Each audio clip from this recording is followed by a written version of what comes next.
محرم کا اپنے جسم کو کھجلانا۔ حضرت امام مالک رحمۃ اللہ علیہ نے فرمایا کہ ہمیں خبر دی، ہم سے روایت کیا علقمہ بن علقمہ نے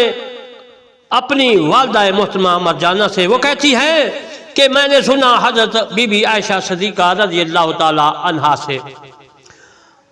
جب ان سے محرم کے اپنے جسم کو کھجلانے کے متعلق سوال کیا گیا، پوچھا گیا، تو آپ نے فرمایا ہاں کھجلائے اور خوب کھجلائے، اگر میرے ہاتھ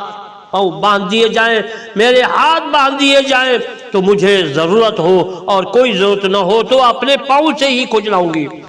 حضرت امام محمد رحمۃ اللہ علیہ جو حضرت امام اعظم ابو حنیفہ رحمۃ اللہ علیہ کے شاگرد ہیں، انہوں نے کتاب لکھی ہے موطا امام محمد، اس میں ہے کہ وہ فرماتے ہیں کہ اسی پر ہمارا عمل ہے اور یہی امام اعظم ابو حنیفہ رحمۃ اللہ علیہ کا قول ہے۔ موطا امام محمد